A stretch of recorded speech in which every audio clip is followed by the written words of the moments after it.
Okay, guys, we are live. It's Thursday night. We're going to do a little tasty preview of the big one on Saturday at 12:30. Of course, it's Liverpool against Sean Dyche's Burnley. So I just cannot wait. The record's not fantastic, especially in Anfield. I think we have a better record at Turf Moor, actually. Jack, you just did a video a few minutes ago with the lads. But listen, 12:30. I know you've an issue with the early kickoffs, and probably historically Liverpool aren't brilliant, but I'm really confident. Players coming back and all that. I think only Robbo misses out. I'm very confident of that we'll beat Burnley on Saturday. I said 3-0. I'm sticking to 3-0. We go through the 11, but you're confident. You looking forward to it Saturday, Jack? Yeah, can't wait, mate. All the Reds, as I said, early kickoff. Been speaking to off camera, mate, haven't we? It's not an easy fixture. I know Liverpool have had, as you've already alluded to there, mate, decent, more or less, a record, but in recent times, obviously, they broke our record for a couple of years anyway. Took it off us, yeah. Yeah. It was Sean Dyche, as we'll discuss tonight, mate. His tactics, playing against a low block. But once again, thank you very much for having me on tonight, Dave, and can't wait to get stuck into tonight's episode. Yeah, no, listen, it won't be a long one, but I mean, I just want to do something, relax and watch it and get ready to roll. I love games at Anfield. We all love games at Anfield. And for me, I just think a packed Anfield as well. It's going to be packed, isn't it? It's going to be packed. That's the noise, the atmosphere. I'm not going to the match, but I know one or two people going to the match. I would love to be going to that match. That would be, no matter who you're playing, Burnley, anybody at Anfield with the crowd back, especially the first game back, the proper, first proper crowd back since really COVID, to be fair. Really. I know there's been friendlies and stuff, but it's not the same. 3 points at stake here, lads. But I'm just looking forward to it. We'll go through the starting 11, what we think. We'll go through what we think the game, who the danger men are for Burnley. But to me, it's just, I think it's what we do, Jack. It's what team Klopp picks. It's what we do. It's not even about Burnley. I don't want to disrespect Burnley, but we're Liverpool. Let's be fair. I mean, it's what team Klopp picks. And I've changed my mind slightly on the midfield. I'm keeping the same defence, but the midfields, I've heard a few things midweek about the likes of Henderson, Thiago could come into the starting 11, So I'm going to give you probably a different starting 11 today than I did, I think, Tuesday when we were on last time. So, but what would you go? Obviously, the defence is going to be Ali, VVD, Matip, you would think, Tsimikas and Trent. It's pretty much nailed on, isn't it? Yeah, I think depending on how good Canate has been in training, only due possibly, but I think it would be a massive test. All right, lads, it would be a massive test to bring him in. It'd be a shock because there's no team like Burnley in the Bundesliga that Canate's come up against anyway. Even though the German teams are quite physical, but it's another kettle of fish really when you're playing against Burnley in the Prem. But possibly a Canate only due to the height. I know Matip is like 6'4". I think Canate's got an extra inch on him, but I think Matip's got the experience, and Van Dijk, the solid back five, which we'll see probably for a good couple of weeks. I think consistency at the back is very key for Liverpool, and midfield possibly for me personally. Reds, let us know in the comment section below. There you go. Look, there you go. 1892. Yeah, he's very much went with the midfield. The lads who went with I'd go with Fabinho. Milner, I know he's played a lot of minutes. He ran the most in the Premier League last week, which is phenomenal for the age of 35. It's amazing that and fingers crossed, possibly we could give him another deal if he continues those stats. But Milner's got to be given that reassurance, presence, and the experience, most importantly, especially if the game isn't going in the way and the direction that Liverpool wants. Because early kickoffs are very difficult getting up. The players will be up for it, but it's the crowd. I think, fingers crossed, as you mentioned there, David, at the top of the show, I think everyone will be up for it, but it's difficult when it's the early kickoff. But I think once we get an early goal, I think the atmosphere will be absolutely bouncing. Fingers crossed it will be. Pretty sure it will be anyway. But yeah, and the forward three lads, I'd go with Jota for me personally. I know the lads of the 1892 Reds podcast went. For me personally, Jota, due to his physicality in the air, I think he's very good in terms of the balls getting whipped in or on the floor, really. And obviously, from a defensive point of view, Jota, aerially. can be a very good plus. And obviously the two main men on the wings, Mane and Salah for me, Dave. I'm just looking. Who is that with 1892? Is that Luke or is it Ben? I might send you a link if you want to pop in for 15 minutes. Yeah, Luke or Ricky. Do you want if you? I'm gonna send. I'll send a link now to the Cop On or to the 1892. So I'll just send it. If they want to pop in, they can pop in. And there's no panic. If he wants, yeah. There's no pressure, like, you know. But as I was saying, Jack, to be honest, I want a performance, but it doesn't really matter. It's all about 3 points. I mean, it's only the second game of the season, and for me, it's just, you know, getting the points on the board. You want a performance. You want the players to, you know, react. They look hungry. They've had a great pre-season, Jack, as you know. And as I say, I'm looking forward to it. The front three are ticking. You have the likes of Bobby coming off the bench, scoring a goal. So really, you have the front four ticking, and everybody looks good. We've got Banana Man from the Cop On podcast. How's it going, guys? What the fuck? Oh my! What is going? I found these new filters, and they're a bit bananas. Oh my God! Your banana splits us right. Holy Moses! Look, and actually, that looks better. That actually suits you now, Owen. Okay, yeah, okay. That suits you better. So we'll ask Owen. We'll ask Owen the Flower. What midfield would you play? Fabinho, Keita, and Jimmy Milner, of course. James Milner. Oh yeah, absolutely. And, I'll send that over, Dave. Anyway. Yeah, and so I see that's lovely grass. Are you in Anfield? Are you a Flower in Anfield, or is that just in Stanley Park? Maybe. Yeah, maybe. Could be in Kloppo's garden. I don't know. Kloppo's garden.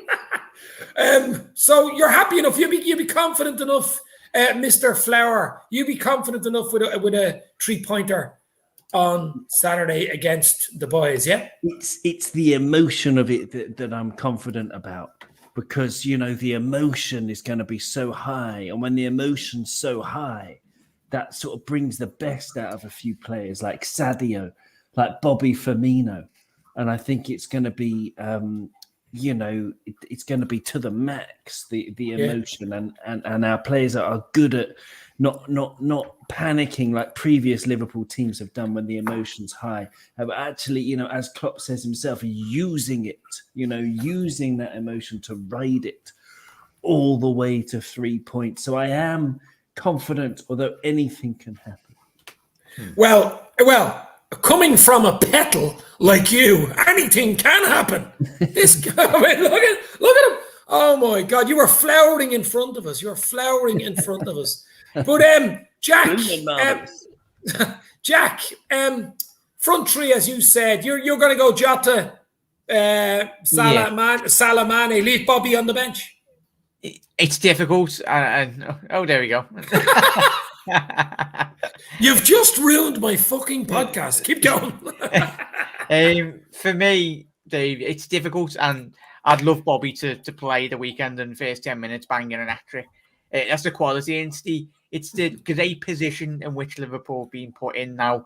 We've discussed about squad depth, and obviously as much as good as Origi and Shaqiri have been for the football club, I think that's the improvement Liverpool need to make in terms to make the next step to really be a bit more consistent in front of goal, really, this season, mate. But it's positive that we have got. There will be games where Jota will very much thrive. There will be games where Bobby will very much thrive. I know Owen, I was speaking to him just a couple of moments ago, very much fully agree with what Owen was saying, where Bobby is excellent, as we've seen over the previous years, getting in those pockets of space, in which tight spaces, which Burnley will very much not allow come Saturday morning anyway. It's going to be so difficult, and I could fully envision very much Bobby playing up front, or possibly Jürgen might surprise us with all four, but I don't think he will, because I think we will need that extra man in midfield, especially if Burnley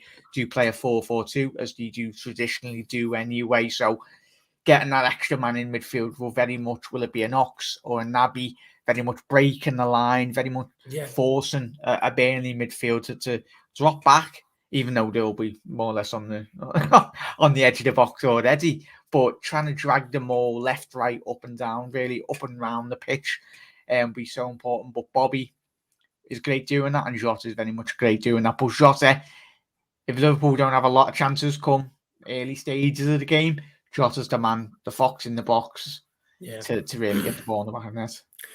No, the other one as well, Owen, what do you think he'll go with the weekend? Obviously, it'll be 4-3-3. He's going to do that. We've Ricky coming in from the 1892 podcast as well. He has just arrived us from the green room.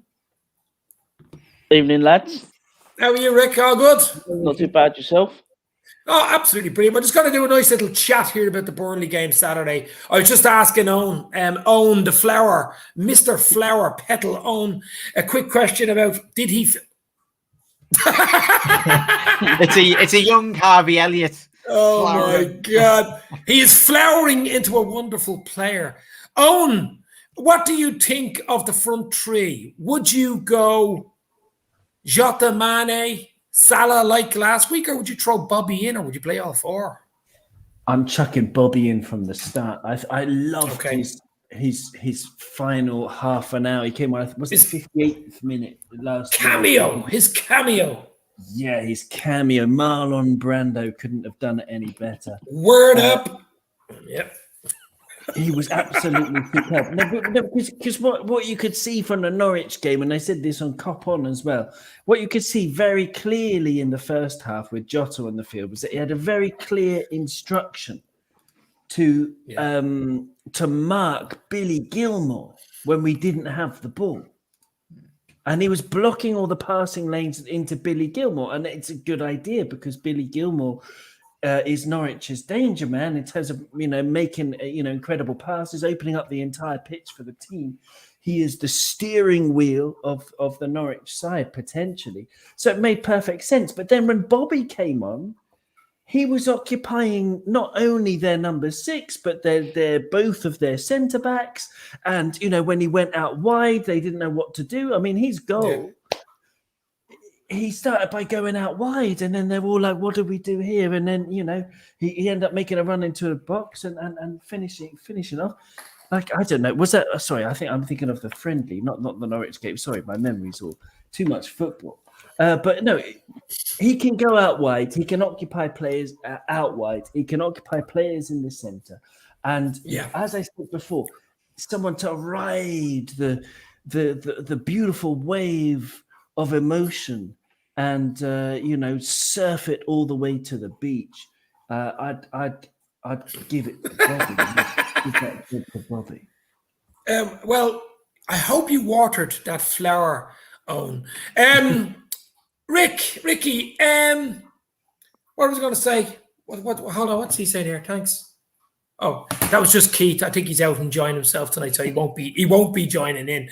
So, Ricky, what do you think Klopp will go? I mean, the back four, including the keeper, I'd say is set in stone at this stage. Obviously, there's no Robbo there, so it's going to be VVD. I think Matip start. I think VVD Matip start. I really do.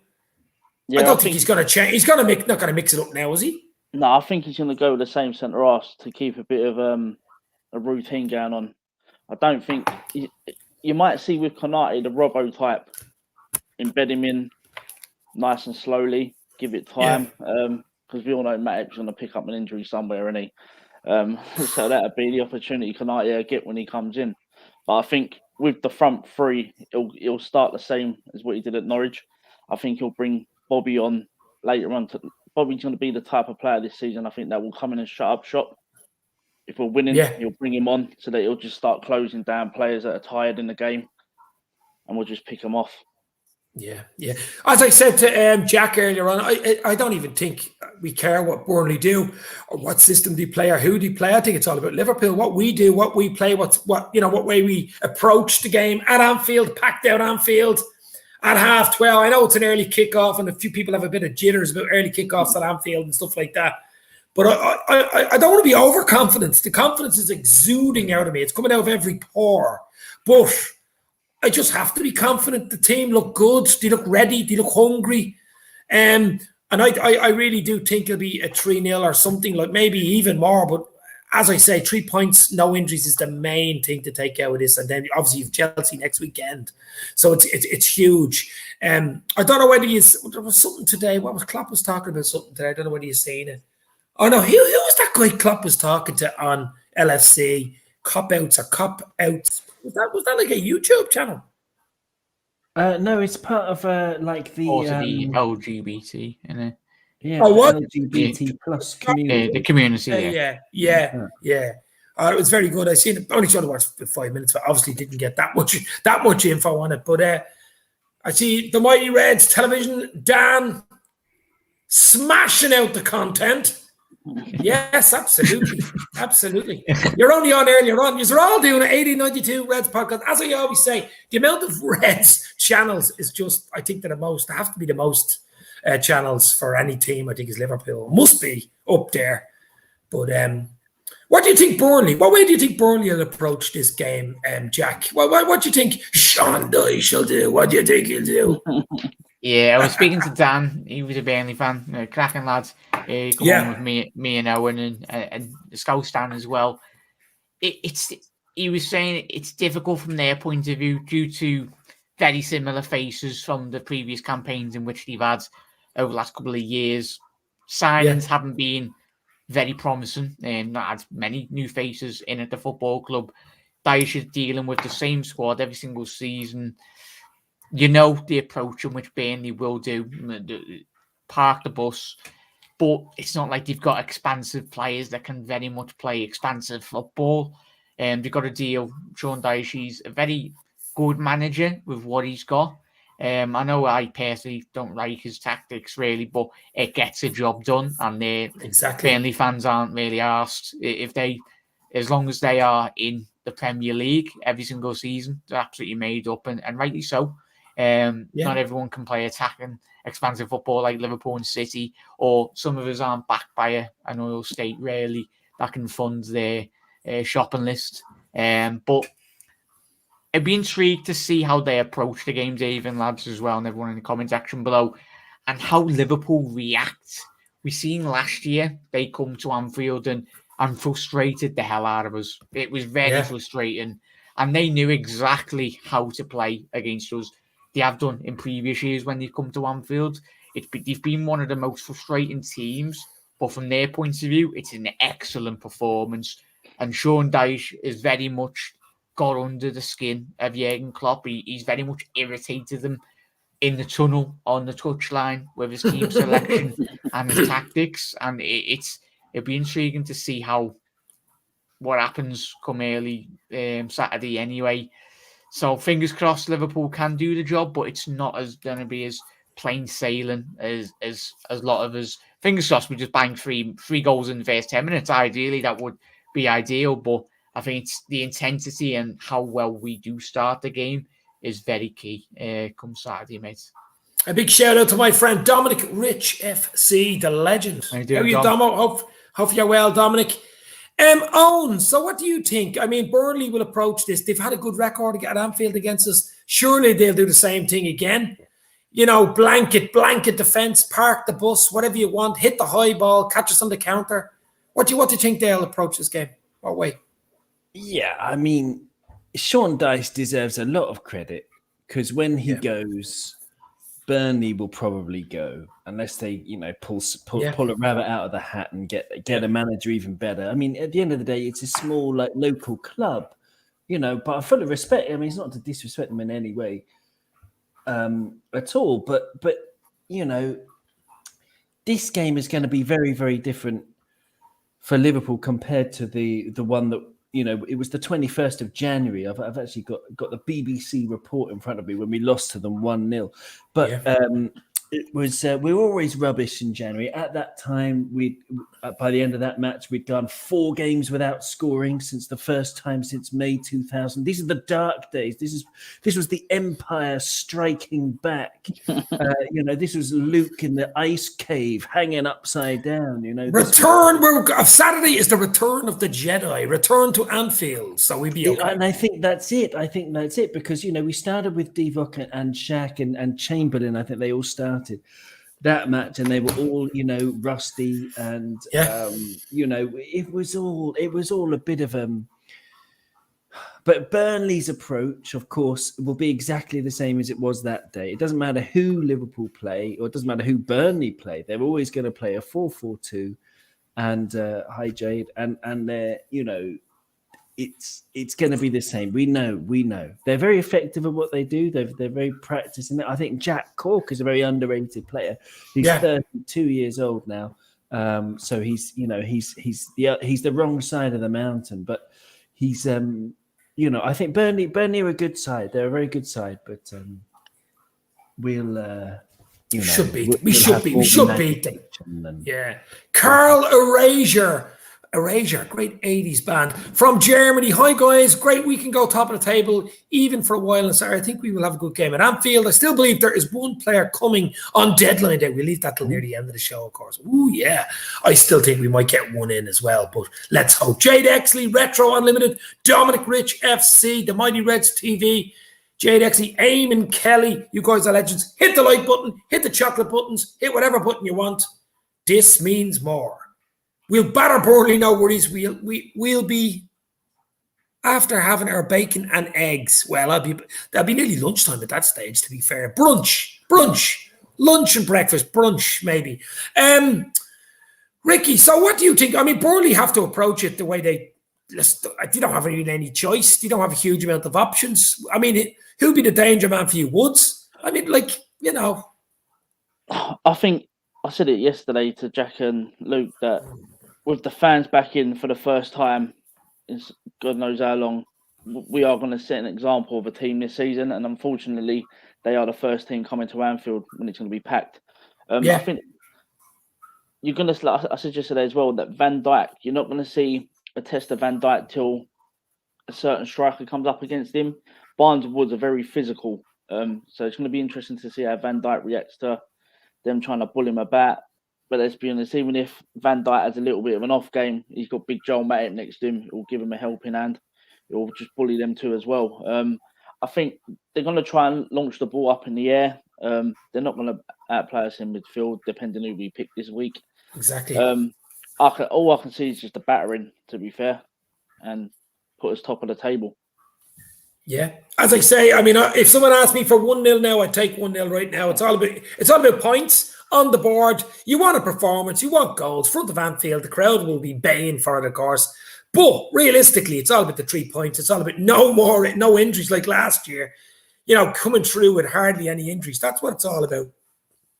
He's thrown in a few names here: Traore, Neto, and Saul. I'd love the whole three of them, to be fair. Give me them all. Give to me. Doug from the Dugout Football Channel is in the house.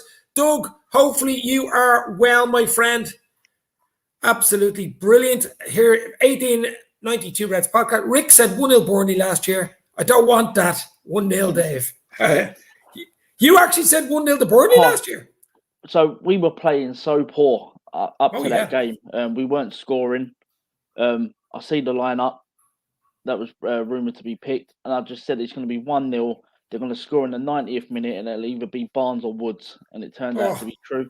So after that, I stopped predicting scores because we lost the following week again. I think at home to Fulham when it was well, and I just give up predicting scores. Oh my God! And I know it's so hard. I actually went on a run of about 10 games. I think about nine results right at one stage. People were calling me like Nostradamus. But Owen, another one is going to say to you, can you get up on your screen there what the starting lineup was for the Burnley game? I'd say it was a weird lineup, even that we lost at Anfield. Yeah, I'll bring it up for you. It was, I mean, I know that Divock started and Shaq started. Let me just bring it up here, but hang on, give me it. You're okay. I'll sing it. 21. I'll sing it. I know it's my birthday on January the 25th. Make a note. Happy birthday! I accept chocolate cake, and and we're always rubbish in January. You know how you can look at the calendar when the fixtures come out and say, "Well, what's my birthday game?" I've stopped doing that under Klopp because we're always rubbish at the end of January. But anyway, we had Trent, Joel Matip, because I think he didn't get injured in that, but Trent, Matip, Fabinho, and Robertson at the back, which is pretty good. But then midfield, Shaqiri, Thiago, and Gini. And then up front, we had Chamberlain, Origi, and Mane. So no Bobby, no Mo. Is that it there? I can't see your screen. It's too small on my screen. Hang on. It is too small. I can't even make it out. Yeah, that's it. That's the one. Oh my God! Yeah, and I think did Origi hit the bar on that game? I think he did, didn't he? Hit the post. He did. He got through. It was a really good shot, but he was unlucky. But I mean, those were the dark days, weren't they? Those were the dark days. You know, the force. Those were really poor. Ox shouldn't start. He rarely impacts game. Well, I never said Ox would start. Did you guys? I don't think Ox will start the weekend. He had a poor game. You might give him a second chance. He might. I mean, he had 253 minutes in the Premier League last season. 253 minutes. It's nothing. Ridiculous. And he had nothing the season before, nothing the season before that. So he's like 2 years out of practice. If you give him maybe not to start the game, but give him half an hour at the end, 60 minutes last week, it'll do in the world of good. He needs, get his, his motor is still rusty. Hi, Doug. And his engine's rusty, and he needs to sort of get the fix it and get it revving again. And he could come back. I really think so. Don't mention that word "fix it" on this show. The other thing is, Doug, welcome to the show. Doug, he looks very clean and fresh today. Lovely looking sharp there, Doug. Thank you very much. I do appreciate it. Thank you very much for having me, Dave. Nice to see Ricky, Owen, and Jack as well. No, absolutely. As you say, we're just talking about the Burnley game Saturday. What's your thoughts on the game, Doug? To be honest, I'm pretty confident going into it. I know that you've been saying the Anfield record's not the best, but packed crowd. I've got every confidence that we're going to win the game. Oh, yeah. I think they'll score. They always seem to score against us at Anfield. I can actually remember the last time we kept a clean sheet. If someone in the chat knows, because I was racking through my brains. I remember being at a game between the two sides in 2009, 2010, and this was when we I think it was the last season under Rafa. I think it was a Yossi Benayoun hat trick, if I seem to remember that. And I was sat in the upper centenary watching that game, and I just remember Benayoun scoring a hat trick. So I'm just trying to rack from my brains the last time we kept the clean sheet at Anfield, and I'm thinking that it was 2009, 2010. Yeah, I've got it in front of me. It's funny because we kept. Hang on, 1, 2, 3, 4, 5, 6, 7, 8 clean sheets in a row. And that game you were talking about was 12th of September 2009. It was 4-0 in the end. And we kept one more after that, which was the next time we played them at Anfield was 6 years later. The Sean Dyche revolution. And 6 years later, on the 4th of March 2015, we won 2-0. And that was the last clean sheet we had. Wow. Since then at Anfield, it was... it's just the Anfield record. It's from lfchistory.net. Great site. Everyone's fantastic. And then it's been 2-1, 1-1, 4-2, 1-1, and 0-1 the last time. Yeah. No, but as I say, Doug, we're all confident here. I think we're all going for a Liverpool win here, obviously. But I just think because of the pre-season we've had, the players look fresh, hungry. The game against Norwich, you just seen there. There's going to be a packed crowd. Everyone's going to be baying for goals at that on Saturday. So I can't see anything other than a Liverpool win, and I think I will be proven to be correct. That's the preview on the game. But what do you guys think about the contract situations? Obviously, Hendo looks like it's a done deal. I think the ink is just drying on the paper for him. But Mo Salah is the big one for me. I think certainly get him tied down by next week. I think it's huge for the club. It sends out a huge, it's just so big. What do you think? Who wants to jump in there? Yeah, go on. Oh, sorry, mate. I seen a stat today, Ed, as well. You've probably already seen it on Twitter. But there was people debating Salah getting 350. Even if Salah gets 400k, he deserves it. And just due to the performance levels. But from the year 2000, August 2017 onwards, there's been no closer player than Mohamed Salah to line Leo Messi's stats.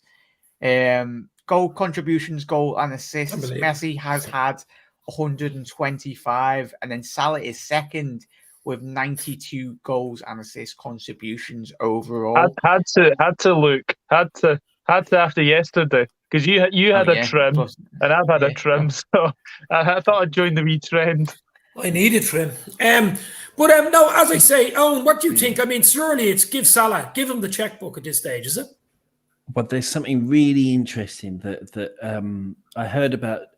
Maybe I think it was yesterday. Brilliant Mo Stewart from Anfield Rap. Yeah, he wrote a really interesting article about player power in football and how it looks like football is going the way of American sports, where the players want more and more power, and they're getting more and more power by letting their contracts run out. And it's indicative of next season, when you've got, obviously Mbappe, Haaland, but then all of these, long list of great players like Goretzka, Pedri, and all of that, all running out of their contract next year. And so I think if Salah wants to take control of his career himself and not sign a deal, and either Liverpool will sell him and try and recoup, get maybe 80 million for him, maybe, or keep him until the end of his contract. And then that fee, that 80 million fee that a club would have been able to pay him, they would actually convert that into signing on fees and bonuses. Wages.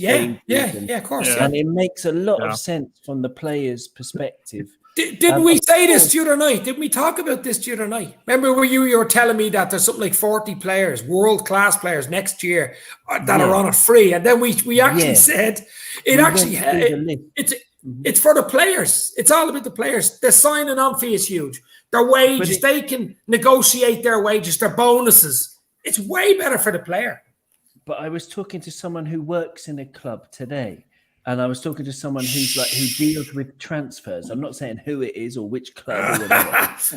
I was talking about someone who deals with transfers. That's his job, and he was agreeing with that point that, basically it's going the way of American sports. Football is. We have to be aware of this as the fans. And as much as, of course, it goes without saying, those are great stats that Jack mentioned, we love Mo. He's absolutely iconic. And if he does sign a deal, and if Henderson signs a deal, it's absolutely glorious for us. But I wouldn't be so surprised. I certainly wouldn't hold it against him, because it's quite a logical thing to do if you put yourself in his position, is to, look after himself and his family and all that stuff. Of course. And his agent. And his agent. Definitely his agent. It's up to him.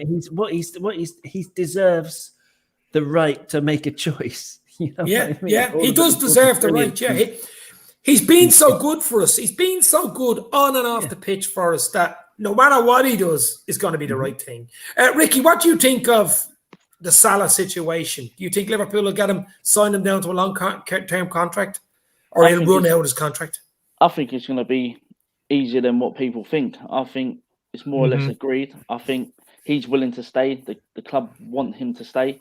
If it's going to come down to wages, someone made a point to me this week that if we pay Mo Salah 400 grand a week, and then he leaves in 2 years on that 400 grand a week, that then allows us to go find a player that we have wages up to 400 grand a week that we can spend on someone else. So I'm not saying it's going to happen, or we're interested. If we sign Salah this season to this 400 grand a week, and then we sell him next season to a PSG or Real Madrid, and there's Mbappe available, I'm not saying we're going to go for Mbappe, but there's 400 grand on the table that you can then offer Mbappe, because it will just take Salah's wages. So it's not like you're going to have to refinance your wage structure, because that 400 grand is already there for someone to come in on. Salah deserves. Listen, you could give him a blank checkbook. let him put whatever number he wants in it. We should pay it because if it goes anywhere else, he's going to get it. So we need to. Yeah. The problem is, if he goes somewhere else, who do you get to replace him? That's the bloody problem, as you say. And what wages would you have to pay to get someone in on the same level as Salah? Whoever he went to, he'd improve them and help them win European Cups and Premier Leagues or Bundesligas. So you just got to be careful if he did go, and hopefully he never does go. There's always one. There's always one. I want Haaland all day. I'll say this about Mo. Like his numbers are absolutely astronomical. Like they're Ridiculous, just insane. ridiculous. I believe if I'm led to be believed right, he's on 98 Premier League goals. If he gets two more against Burnley, he has 100 goals in 160 games. Yeah, that's right. Absolute madness. Right. Yeah, that's correct. And a couple off Didier Drogba as well to become the leading African goal scorer in the Premier League. That's mental as well. That's mental as well. In under 100 games less. And that's Didier Drogba. I could have up noticed of Drogba absolutely destroying Carragher. Did you see that he's got more goals and quicker appearances than Cristiano Ronaldo? Yeah, for when he played for United. That was right. Yeah, I seen that. Aye. Way more. I don't think you can look at that stat though. Ronaldo was a young kid then when he. We know what Ronaldo did when he moved on. We're not even comparing Ronaldo and Salah. I mean, like Ronaldo and Salah, or Ronaldo and Messi were like, I think different level. I think they're just bleeding machines. I don't know what they are. With Salah, there's no one in world football that's better than him in his position. So if you lose him, who'd you go get? Connor, exactly. Connor, I sent them the link. Anyway, the other thing is as well, I actually heard from a little dicky bird that there could be some announcement tomorrow now. Whether it's the Henderson actual announcement, before the game and make everybody happy at Anfield, or maybe the Mo Salah announcements. So watch out for that one. Maybe tomorrow. That could be good. But we'll wait for Connor to come on. If he's not going to come on, give us a thumbs up or thumbs down if you don't want to come on. Who can be realistically signing this window? Well, the window is closing. There was a next weekend, the 31st of August, Tuesday week. Well, Tuesday 2 weeks. I mean, I don't know. I think we have to get rid of players before we get anyone in. I think Origi probably has to go if we're going to sign a forward. And Shaqiri. Has Shaqiri agreed the personal terms with Leon? I heard something about that today. I don't know if that's true or not, but apparently he's agreed with Bleed. Shaqiri's been agreed with them for I think about a week. What's going on there? He's quarantining over there, apparently. Aye, like how are Connor's asleep? How are Leon? I think Leon are trying to get who is it? Yeah, it's somebody from Chelsea. Yeah, there's somebody from. Aye, they've signed someone from Emerson Palmieri. They've signed him on loan. So how on earth are they not being able to afford Shaqiri? I don't get it. Unless they're waiting for. Who's the boy that's been linked with Burnley? Is it Cornet? Is it Cornet? Cornet. Unless they're waiting for him to go. Unless they're waiting for him to go to Burnley or Hertha Berlin. Yeah, there'll be a lot of things. I mean, a lot of clubs are really struggling, really struggling financially.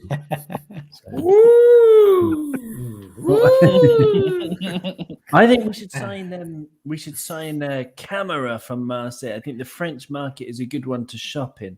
If we're going to realistically go for transfer targets, the French market is ideally placed for the Sharks, and we can be the biggest shark in that pool. I don't know how realistic this is, but Jonathan David from Rennes. Jonathan David, I mean, he's a useful forward. I think he's one of those. I don't think he's brilliant, to be honest, but he's useful. If he's going to come and be our fifth choice after our front four, then he's a very good fifth choice.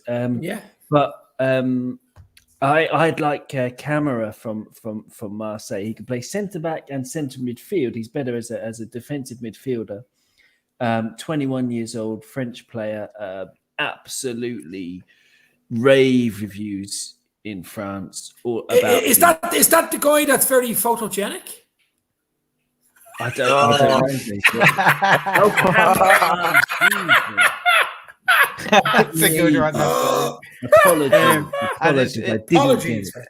Is it young played as well, Owen? Have you seen a lot of them? Not too sure as well. Everyone in chat. The young lad at Leo, the winger, he's at the under-21s championships. I've forgotten his name. Connor, you'll probably know. He plays for Lille anyway, the winger. I really do rate him. Leo matches, to be honest. Yeah, I get him up here anyway. Doku. No. What do you think of Doku? Doku, no chance. It's been talked about now for about 3 weeks. No, he's not. His agent, I think. His agent. Not my cup of tea, Doku, at all. Could be one that probably goes to the final day of the window. I think that's probably going to be happening. Out the window. I'd be very surprised if anybody comes in between now and the 31st. I think Sal comes in. You think Sal comes in? I think Sal comes in. I think we're waiting for someone to go Shaqiri, and then I just think they're going to pull the trigger. I think it's done. I think they're just waiting. I think they're waiting for someone to leave to free up that space, and then they'll announce a signing. Because there's a reason why that Sal stuff's gone quiet. Like, he's been linked with a few teams, Barcelona. He's been linked with teams in Italy. He's been linked with Man United, Arsenal. Barcelona can't afford jack shit. Yeah. So, you know. But I just think once Shaqiri goes, you're going to see Liverpool. Jack Wilshere. It won't surprise me if you bring him in. Or the wheelchair. But I think isn't he on huge wages, your man Saul? Ridiculous wages, apparently, at Atletico. Yeah, he's on 220 grand, I think, a week. More 350. I heard. Oh. No, in Spain. You got to divide it by 2 in Spain because the tax man takes 50%. That's right. So the official salary of, for example, Messi is 650,000. He gets 325,000 a week. Right, Lewandowski's available. He wants to leave. Don't let's go get him. I'll tell you what. I would take him, Lewandowski, Klopp's old mate, of course, from Dortmund. Oh, what a player he is! I would as well. But there's no way we're paying 100 million for him. Yeah, he'd win the Champions League in the Prem straight away. But the problem with him is he'd want to be playing games, wouldn't he? I mean, he'd want to be. Yeah. He wouldn't want to be sitting on the bleeding bench, would he? At the end of his coming near the end, he'd want to be playing.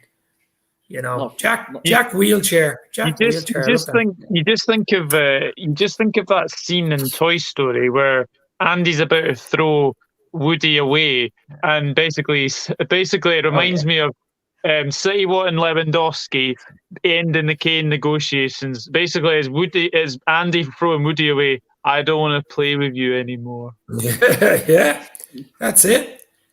Well, what do you guys think of? I said Lewandowski. Does he go to Arsenal? Arsenal signing 2 players. I did Ramsdale signed the goalkeeper today, aren't they? It was Ramsdale. Aaron Ramsdale has been relegated every single season he's been playing. Arsenal, folks. Yeah. Oh, for fuck's sake, poor Arsenal. Poor Arsenal. Haaland release clause has been increased to 90 million recording. Oh, shot.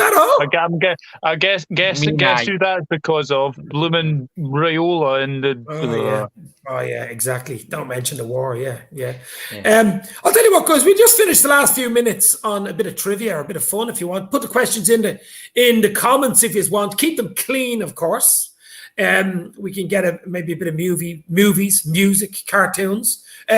Ricky, we'll ask him a question because I think it's his first time on the show. Ricky, as a childer, what was your favorite cartoon growing up as a kid?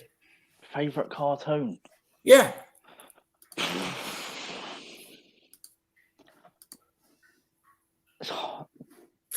He must have watched them. Yeah, I don't know. I watched a lot of Pokemon when I was growing up. Tom and Jerry's got to be there, innit? Tom and Jerry. Yeah, it's got to be there. I'll go Tom and Jerry. Here, he's already answered it for you. Here, look, Mr. Ben. Mr. Bean. That was quality. Watched that before school. That was quality. The old animation. Mr. Bean. Oh, no, you're not a cartoon fanatic. I think I asked you this question before. You're more of a movies type man, aren't you? No, my favourite cartoon was we spoke about Ulysses. Oh, Ulysses 31. Sorry, Ulysses 31. We spoke about the Cities of Gold and the classic 80s ones, you know. Don't make them like that anymore. 80s cartoons. Wow. Yeah, we'll alienate half the audience talking about the 80s cartoons. But they were amazing. I don't know. I watched a lot of cartoons. Loved myself a cartoon, and it's good to the kids these days. At least in France, they're into their cartoons as well. All the Japanese shows, anime over there. Anime, yeah, huge. I was reading an article on that last week. Even my daughter, my 10-year-old daughter, is mad into anime now. It can be a bit dodgy at times. Anime, oh my god.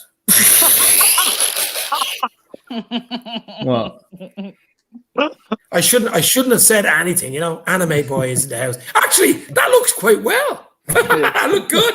That look good. Yeah, it makes you look younger anyway. Thanks. I'll leave it. Wow. Okay. That looks quite good. Yes, Mr. Anime. Welcome to the show. Thanks. Doug, what do you think? What's your I think I asked you this question before. Cartoons or favorite shows as a kid? I know you're a huge Harry Potter fan, but yeah, I'm a big Harry Potter fan, but that's obviously not childhood. To be fair, I watched a lot. I actually watched a lot of cartoons. Actually, I'm just remembering the last time I was actually on your channel, Dave, and I think it was when it was myself, you, Jack, and Dan from the Mighty Reds Television. Yeah, I think I said like what did I say? I was a big what's it called? No. Fucking no. Come on, Doug. I'll come back to you. Yeah, come back to me. I'll come back to me. Jackie boy. I've just researched it then. I couldn't find it last Researched time. Yeah, the wild fawn berries. Do you remember that? Yeah. Like the safari. Yeah. Like the safari animal like parks and all that. I used to be so into that. And then they released like a movie, which was great. But yeah, that's a classic. Yeah, mine was basically all Cartoon Network. So Tom and Jerry, Dexter's Laboratory, Johnny Bravo, Ed and Eddie. Yeah. So anything Cartoon Network, really. And a shout out to Banana Man as well. That wasn't bad either. Super. I love. Yeah, I did like Banana Man. Yeah. Here's another one for you. Actually, here's a good question from 1892 Reds podcast. What was everyone's favorite sport apart from football? What was your favorite sport? I used to love snooker. Loved snooker. Into the corner. Yeah. Used to love it. Funnily enough, I played snooker the other day. I've actually got a Ronnie O'Sullivan case snooker cue that my fiance got me. This was like Christmas 2019. It was like when all the madness started in like 2020. So I haven't played since then, but it was nice to get back on the bays, as they say. So yeah, I'm a big snooker fan. I love playing it. Oh, I used to love it. My mate owned a snooker hall, so we used to be always in it. I used to be playing every 12 by 6, the proper 12 by 6 with the big mahogany legs, and beautiful pool as well. Like game of pool as well. But Owen, what other sport would you be indulging in other than football? Chess, maybe? It's much the same. It's much the same answer. I do like a bit of snooker, and I was always a bit rubbish. My maximum break was 32, but I didn't play for very long. But I used to play. Yeah, I used to play with my dad. Sort of, every couple of weeks, he'd humor me because I used to love it, and it was great. And apart from that, pool obviously is an extension of that. I liked watching cricket, but as a purist, the test format, none of this one day nonsense. It's too quick, and don't get me started on any. I just don't get cricket, but keep going. It took me a long Just time okay. because my dad was a huge fan of cricket, and it took me about 16 years to understand the rules, and then another 2 or 3 years to understand why it was good.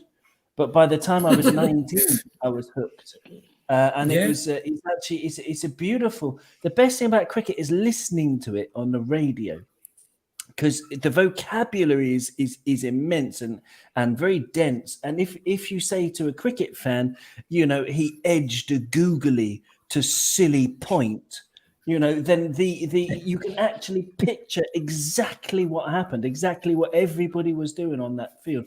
And it's so the answer would have to be a leading edge then, and you'd say, yeah, of course. Yeah, but it if sounds you don't great. speak cricket, or if you don't know cricket, then that's just a load of gobbledygook. It is. Google it. Googly gook. Google. Do you know what the other thing is as well? Not about cricket, but do you know what I used to listen to when I was football, of course? Radio 5 Live, BBC Radio 5 Live, 606 and all, back in the Alan 80s, Green. late 80s, Alan Green, and you'd be listening to the football commentary. matches at Anfield. It was nearly better than watching on the bloody television, I'm telling you, on the old radio, listening to it. Oh, I love unbelievable. his opinion. He'd give his opinion. He'd be like, yeah, that was rubbish. Here's Colin Hendry, and he's kicking the ball long. Oh no, he went straight out for a throw in. That was an awful pass. He would say things like that. Yeah, and Give your there was no holding back. There was yeah, exactly. Ricky, what sport would you be into other than football, or would you be into any other sport? NFL's got to be the one for me. Just love it. American football. I've seen it over here. It's just the way it's done is just amazing. Just Who's your team, Ricky? Pittsburgh Steelers. Pittsburgh Steelers. I don't follow it. Are they any good this year? Is it the off season? What's happening? They haven't been good for the last 5 to 6 years, and they've seemed to have kept the same manager like Arsenal did with Wenger too long. So they need to replace him.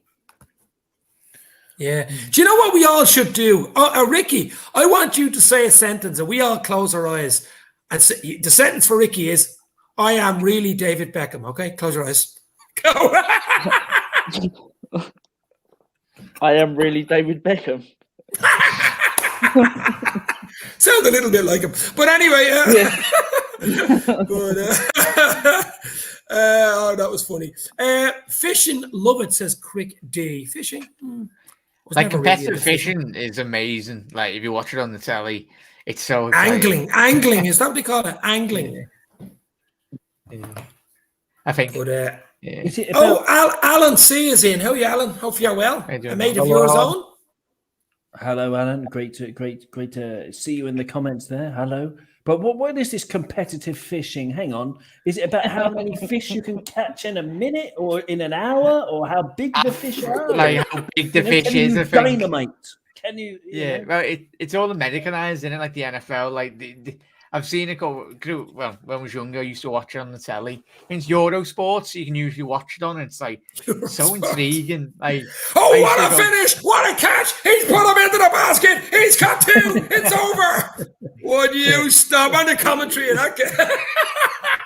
But what? It's just line fishing. I mean, you can't cover the fish in metal and then use a big magnet or anything like that. No, they do it in like different places around the world as well. Like obviously the conditions add to the excitement if it's absolutely batting it down or there's like tidal wave. Well, not tidal waves, waves and everything and all that. But what? Yeah. They do it in the rapids. Okay. Yeah, they do it everything and. I'll link you to it, Owen. It is intriguing to say at least. Anyway, man, it sounds like a new obsession. Thank you very much. It's good. Control. Carl Arager, apart from football, I see rugby great too. Yeah, I like a bit of rugby myself. To be fair, yeah. The Six Nations and stuff like that is haka from the All Blacks. I mean, is there a better sight in world sport than the haka? But boxing for me, says Tom Conley. Yeah. Boxing. I'm not a huge fan of boxing, to be fair. Not really. Or the MMA. Especially with like YouTubers becoming boxers now. Have you seen that? No, it's embarrassing. Oh yeah, that's crazy. That's crazy. Who is it? Is it you, Doug? What? No. You will never see me in a boxing ring. I can tell you that. No, it's or someone like Logan Paul and Jake Paul fighting. Jake Paul, yeah. It's Jake ludicrous, Paul, yeah. man. That's what Ludicrous. happens when you're happy on YouTube nowadays. No, do you know what it is? It's when the actual real fighters and the promoters don't put the big fights out there. So it don't generate enough money for everyone all the way around. So these YouTubers come out, offer loads of millions and millions of pounds against people that ain't really that good at boxing, and it just sells completely full out, and they make millions, hundreds of millions of it. Yeah, that's ridiculous. But What is this? Crick D. That's match fishing. I sport fish for carp, etc. The biggest I caught was a 70-pounder plus. Oh, well, there That's you go. amazing. 70 There you pounds. go. Wow. Wow. Here's a fact about carp. Sorry, this conversation got a bit strange. But in the Czech Republic, they don't have turkey for Christmas. They have carp, and they buy the carp live about 2 days before Christmas, and they have to keep it in the bath to keep it alive so it's fresh when they kill it. So for these couple of days, loads of Czech kids get a bit attached to this carp that's in the bath, and then it gets massacred and served up for lunch. Bloody It's hell. a strange place, but there you go. I lived in the Republic for a while. So if you got any Czech friends, and hello to any Czech people who might be listening, but Oh my God! Yeah, Check it out. Check it out. check it out. It's just a carp fact for you on a Thursday. What's this one saying? In Poland on Christmas Eve, they are not allowed meat. They have to have fish. There you go. There you go. What's There you go. this? Probably carp as well. Spurs. Spurs. Pacos Ferreira beating Spurs. Is that in the European Conference League?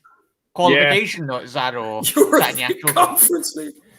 Oh my God! Conference League. It's hilarious even saying that.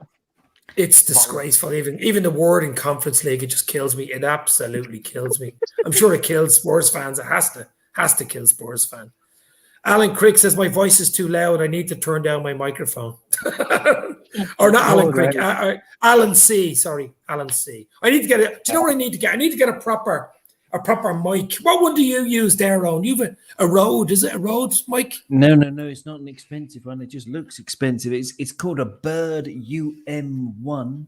It's very good. It costs about €50 or less, €40, something like that. I got it on a sale, and it's good. I like it. It's fine. Does the job. No, absolutely. No, but guys, I think we leave it there. We're nearly an hour in, unless you have something else to say or any breaking news. Oh, have you just seen, Dave? Oh, probably another topic for another day, but UEFA financial fair play. That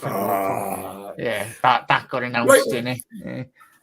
What did they say about it? I mean, what's going to make it any different? That's the bloody question. Oh, we've already touched on how football is very much getting Americanized and already, and obviously legacy fans, as all these owners like to call us.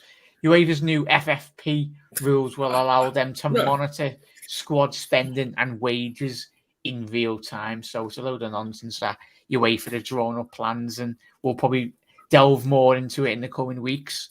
But it's basically they'll be getting fined, all these top clubs. Bullshit. Bullshit. Yeah, it's absolute ridiculous. bullshit. Yeah. It's complete bullshit. Nonsense. It really is. I mean, as you say, these two state-sponsored teams, Man City and PSG. They're buying everyone. They're paying all the wages. They're doing what they want to do, and everybody else is just on their coattails. And I'm just hoping neither of them win the Champions League next season. Neither of them. That's what I want. But that would be hilarious. What? That would be hilarious if they did. If they both didn't win the Champions League, that would be hilarious. Well, I'm hoping they don't. 1892, boxing is on. Doug versus Jack. 3 rounds for charity. Rick is the ref. Owen on commentary, and Dave doing the squad. I'm glad I'm nowhere near the fight. Okay, yeah, I'm up for that. Luke, to be a whole foot difference between me and like quite literally 2 foot difference. What height are you, Jack? 5'6" with me extra stools. I'm 6'6". Yeah. 6'6". It'd be what is it? Who was it that played that fought? Was it that years ago fought Golovkin or the big massive giant? Oh, David A and that guy. David A. Yeah, He was massive. Yeah, he was big. He was. Oh my God, guys! I absolutely enjoyed that. 4 legends. Obviously, you have all your own shows. You've loads of content coming out. Jack Mack LFC, Owen from the Cup On Podcast, Doug from Dugout Football Channel, and Rick from 1892 Reds Podcast. You guys are absolute legends. Let's beat Burnley on Saturday, guys. Thanks for all the comments. I can't even, there's so many people in here, I can't even say, and I can't mention them all, but they all know who they are. They're absolutely top Reds. Hit the like button, guys. Hit the share button. I'll talk to you soon. Enjoy your night. Stay safe. Cheers, guys.